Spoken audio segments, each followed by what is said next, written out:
Another day out on the kayak. Today, I don't know what we're gonna catch. We're just gonna go out and fish today. I'm gonna go try and do some live bait fishing. Got a sabiki tied on right here. Maybe lingcod, maybe halibut, maybe both if we're lucky. And today I'm gonna talk a little bit about kayak safety. You know, it's summer, great time to take out the kayak, but especially out in the ocean, there are at least a few safety precautions that you should take, especially if you haven't been out on the water before. So I'll talk a little bit about that today.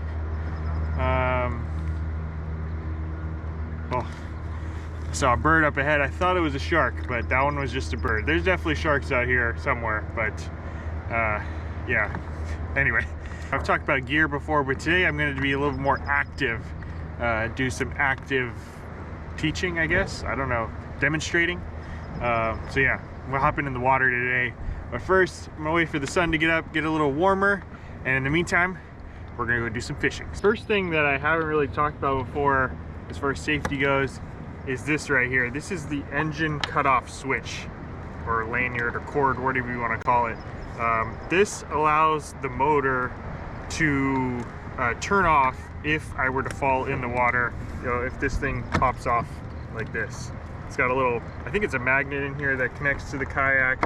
And that connection right there is necessary for the motor to operate. It just totally shuts everything off. So let me show you a little bit about how that works. At least on the areas that I'm fishing in general, I feel like it's close to 50-50 now, motorized kayaks versus non-motorized kayaks. Back in the past, you hardly saw any, but nowadays they're all over the place. So pretty important to mention, you know, with a motored kayak, if you were to fall in, that kayak is just going to sail away, and it'll make, you know, getting back to shore that much more difficult. You want to stay with your kayak, which I'm going to talk a little bit more about later. But anyway, just to show you exactly how this works, you can see it right here next to my water bottle. And so I have this cord connected to my life jacket right here, which obviously you should wear. I've talked about that many times. But you need to have it connected to your body somewhere. And on a kayak, it's super easy. I just connect it to myself. You know, it's connected the whole day. I'm not moving, so I can just leave it there. But anyway, as I'm motoring like so, if I were to fall in, boom, I'll fall off the kayak. That disconnects. As you can see, the motor just shut off. Screw it. Everything is, nope, there's no power there. So that way, the kayak doesn't float away, or motor away, I should say, as I'm trying to re-enter the kayak. Because if I were to fall in here and the kayak's at full speed, there's no way I'm going to catch up to it. I just can't swim that fast. So you're kind of, you know, you're in a bad situation if that were to happen.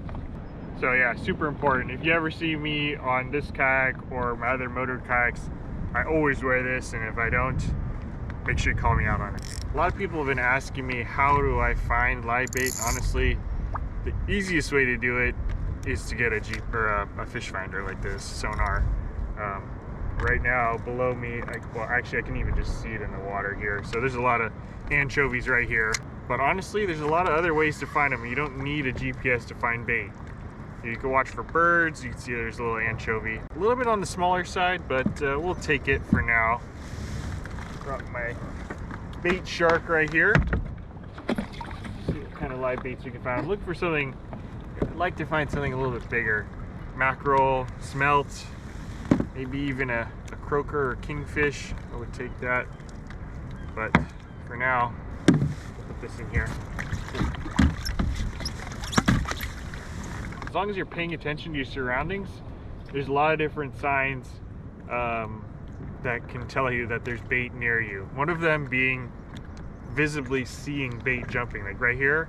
Because there's so much bait, I can see it flickering on the surface all around. You probably can't see it on the GoPro, but anyway, in real life, you can see it jumping right all around the kayak here. So that's one way. Another way is to just watch the birds. Some pelicans flying by right here.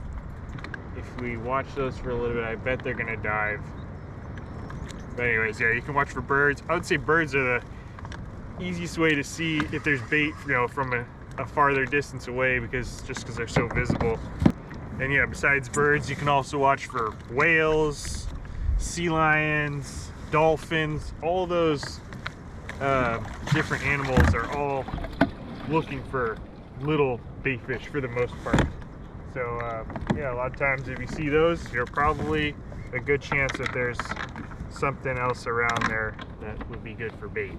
So yeah, I would say even probably more important than the fish finder is just watching around you.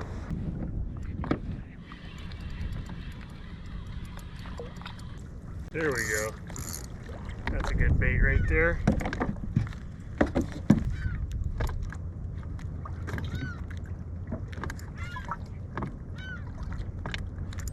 There we go.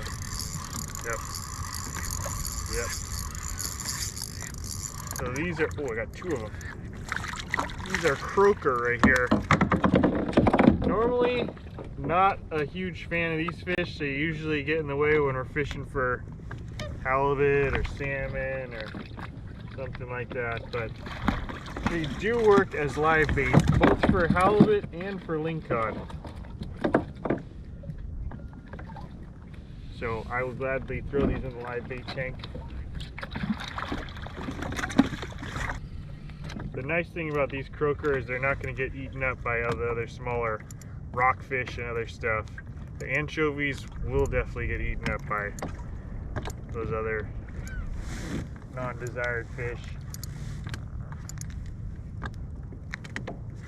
Ooh, had one. There we go.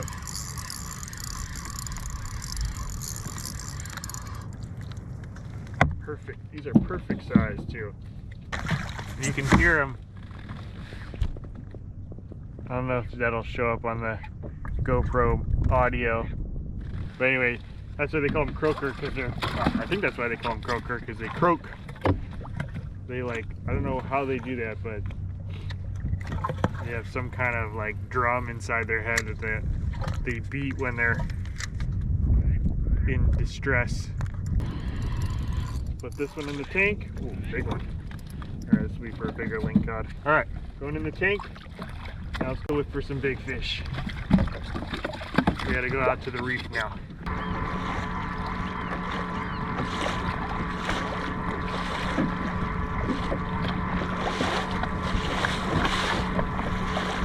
I don't know if you noticed right there, but I just went over a little boat wake. And speaking of boats, a new thing that's required now in California is a boater's card. I recently got mine. That's a new requirement this year. And even if you are on a kayak, if it has a motor, then you're required to have that boater's card as well. So always a good thing to do, honestly, even if you don't have a boat or a motored kayak. If you're going to be out on the water, I feel like it's a good little course to take. You know, it only takes a couple hours. You learn a lot. And one thing I did learn in that course, I will say there's probably a lot of stuff that I already knew just from all my experience on the water. But one thing that I learned in that course actually is that when you're going over a boat wake, I always thought it was best to just hit it head on, but actually in that course it was telling me you should go at an angle against it. You definitely don't want to be like straight against the boat wake so that you're rocking like this, because this is your most likely way of tipping. But if you hit it at an angle, according to the course at least, that's supposed to be your safest way to approach a boat wake. And I always feel like on the kayak, that's when you have to think about boat wakes the most. You know, both boat to boat doesn't really matter in the most part, as long as the weather's not terrible. You're not going to flip from a boat wake, but on a kayak it's definitely possible. So yeah, I just hit that wake right there at an angle, and obviously we survived it, so that was a good thing. All right, live bait. So we got a live bait rig here, sliding weight there for the trap rig, 2 hooks. I always like to use 2 hooks on fish for lingcod, because these fish will come up, grab the bait, and sometimes they're not even hooked. They just grab it and they'll come all the way up to the top without letting go of the bait fish. So I always think it helps to have that second hook on there.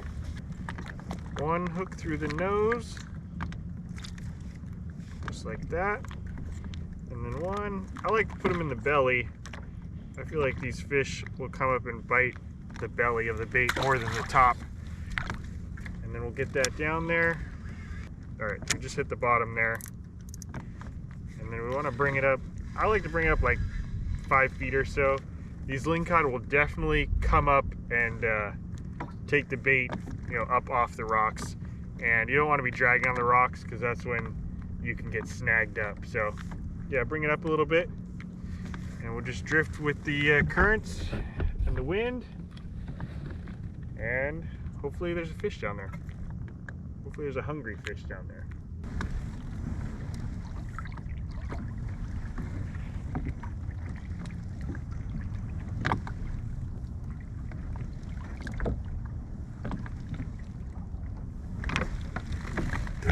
There's a bite.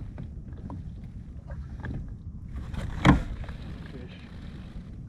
Alright, let's see if he's got it. Got him. Yep, got him.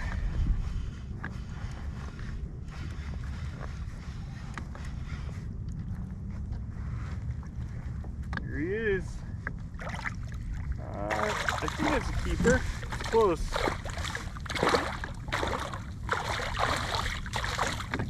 You can swim in here. Looks like he's hooked pretty good. Over and in.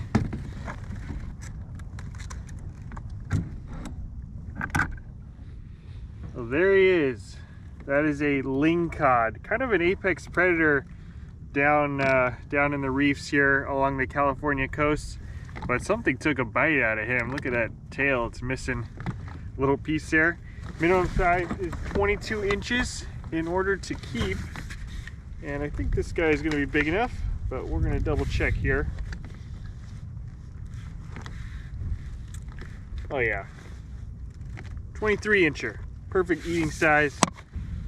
There's definitely something in the stomach there. You can tell he's just a little bit fat, but also you can kind of feel maybe a little, some kind of little bait fish, maybe squid or octopus, could be anything. But anyway, we're gonna bonk and bleed him, throw him on ice, and then get our line back down. See if we can get that limit.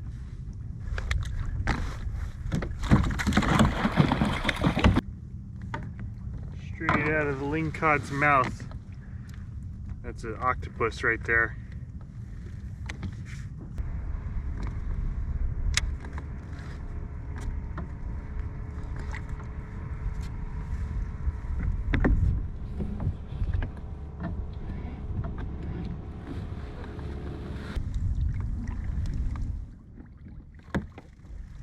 There's a fish. Lingcod. On! Oh, he just dropped it. Let's see if he comes back.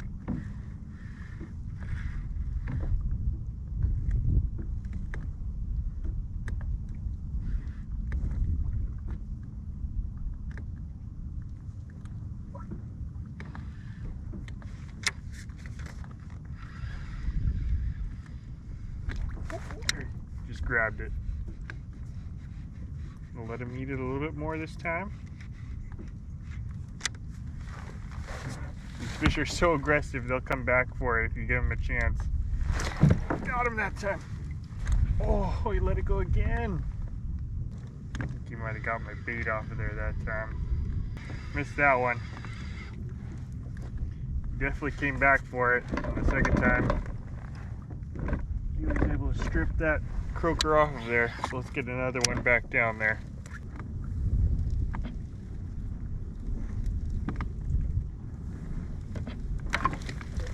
Someone's got it. Someone's got it. Got him. Got him. Got him. Oh no, you let it go. Come back. Come back.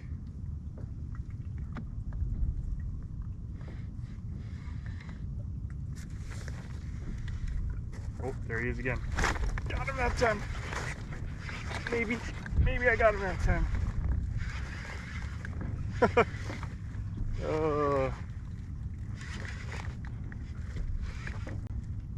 think I got him that time.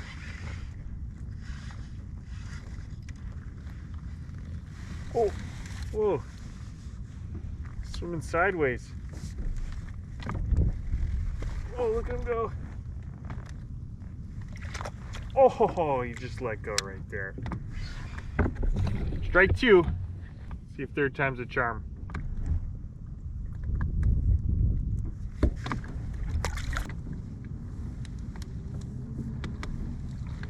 There's another one. See if we can get him to stick this time. Stay on there. Oh. Okay. Maybe we have this one. Maybe. Feels like a good one.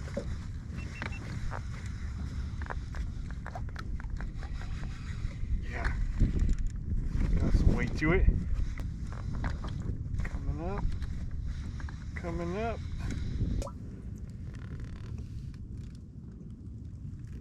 Oh, not even that big.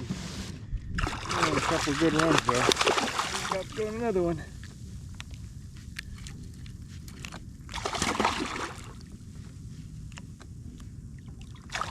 I'm pretty sure that's a keeper. Looks like he's hooked pretty good. I'm just gonna fling him in.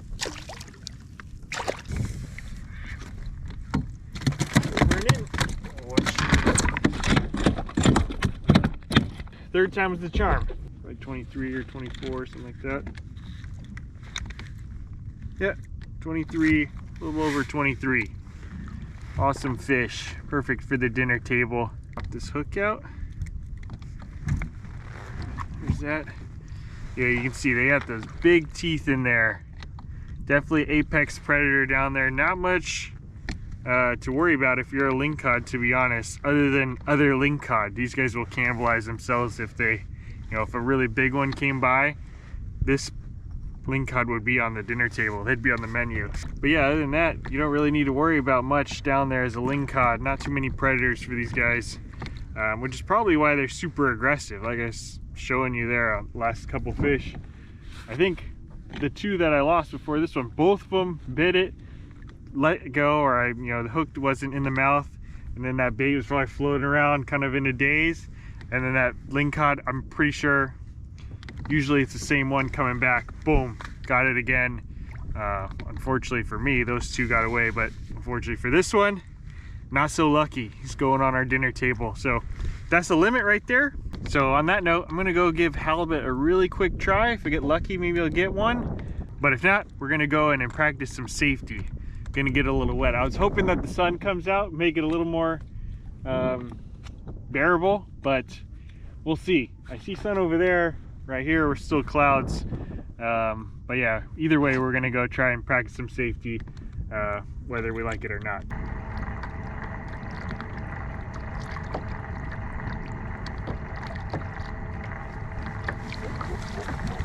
There's a fish.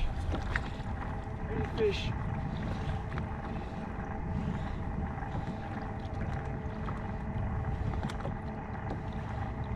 It could be a halibut. Maybe?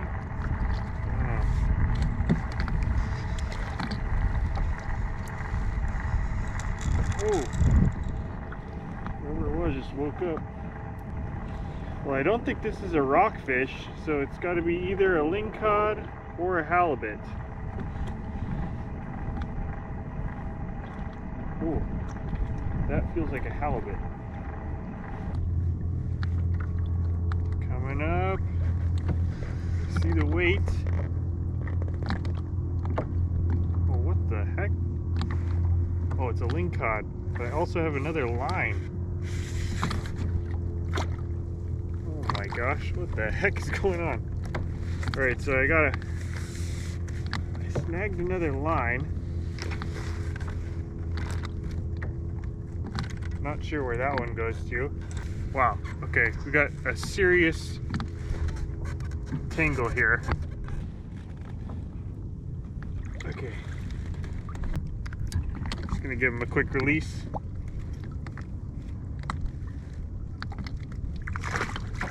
Okay.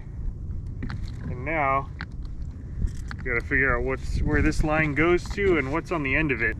Okay, so I snagged it in the middle. So let's pull it. Oh, that side's broken off. Okay, so that's one end.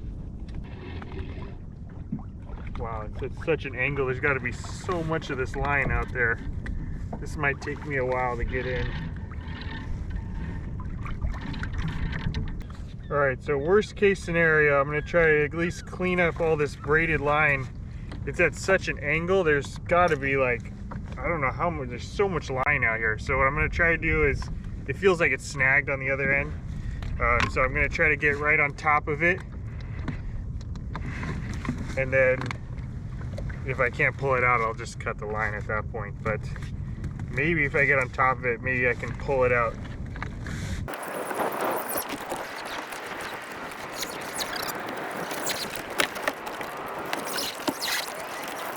I think I got whatever it was unstuck.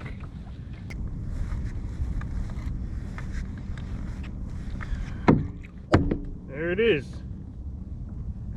Not sure how that happened, but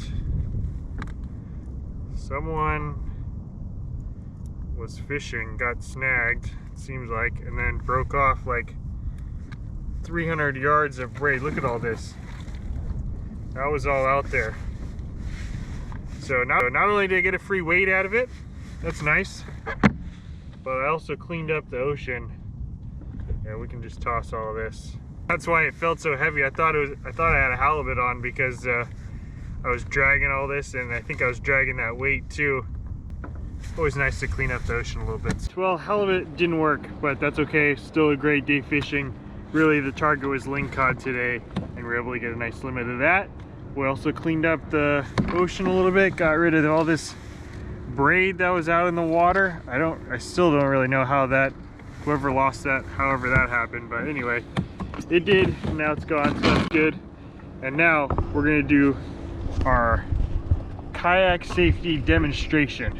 I'm gonna do a open water re-entry. So what that means is basically simulating me falling out of the kayak or the kayak flipping, and then practicing getting back in the kayak safely. You know, without anything to like leverage yourself other than the kayak. Depending on what kayak you have and the conditions and all kinds, and how many times you practice it, essentially, you know, it can be difficult. It can be much more difficult actually than it sounds. And before I do anything, I just want to mention, if this is your first time doing it, I highly recommend, you know, the best place to do it would be like in a pool that's, you know, more than 5 foot deep, so you wouldn't be able to touch the bottom. If you can't do that, maybe like a pond near your house. And if you absolutely can't find any freshwater lake or pool to practice this in for the first time especially, maybe do it inside of like a harbor or something really close to shore. So that's what I've done now. I'm maybe 100 yards, if that, from shore right here. And you know, I've done this before, so I'm not super worried about it, but yeah, if something were to go wrong, this would be the best place to do it, so that in case, you know, if you haven't practiced it before, maybe you're not able to get back in or something happens, who knows, you could at least, you know, from here I could swim back to shore if I needed to. So in order to simulate as best as I can of me just accidentally following in, I'm just going to leave all of my mounts here, all my fishing rods in. I'm not going to actually flip the kayak just because that's a major pain with all the fishing and camera gear that I have on here, but I'll talk a little bit about what you can do if that does happen when you're out on the water. So without further ado, it's time to get in. It's actually not that cold. I've jumped in colder before.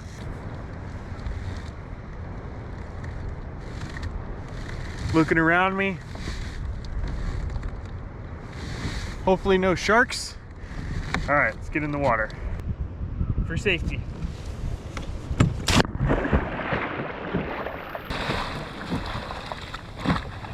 All right, so first things first, you want to stay with your kayak. So if it happens to flip over or whatever, just get back towards your kayak. You don't want the currents or winds or whatever to let that kayak float away, which is also why you wear that engine cutoff switch like I was mentioning earlier. And once you get to the kayak, just kind of catch your breath, check your surroundings, and if it is flipped over, the best way to flip it back upright is not to lift it like this.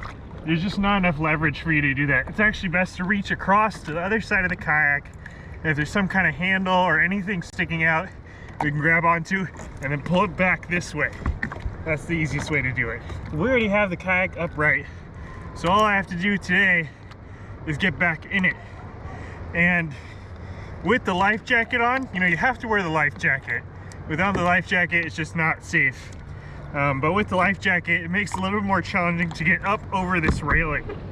And so the best way to do it is to get parallel to the surface of the water, like with your feet behind me rather than straight down, and then just kind of pull myself across the kayak without worrying about sitting in the seat.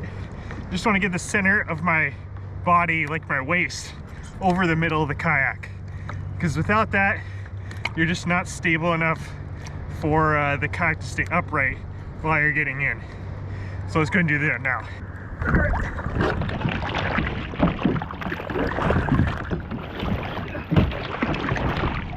Hopefully the camera captures it, but basically right now I'm just flat. My head's over the other side of the kayak and my feet are still dangling over the edge. And so before I even get seated, this is the position I want to be in.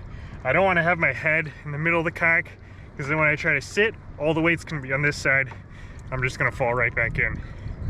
But now that I got the middle of the kayak, I can kind of slowly work our way, feet in, my head to the middle of the kayak, and now we're back in. Yeah, I probably could have done that in less than 30 seconds, you know, if I really needed to. But if you haven't practiced it, you can tell I'm kind of out of breath, even though I took my time with it. You know, it takes some strength to get back in the kayak, so if you haven't practiced it, you definitely should before your next kayak fishing outing. Can't say enough about kayak safety. It's been a while since I've jumped in the water. I always talk about the gear you should bring, but I thought today I'd actually do a little demonstration. If you have any questions about anything I talked about in this video, as far as kayak safety or fishing goes, but especially kayak safety, leave a comment down below. I'll make sure to respond to as many of those as I can. And yeah, if there's something you want me to cover in a future video, happy to do that too. So anyway, thank you all for watching, and we'll see you on the next one. I'm gonna go home and get dry.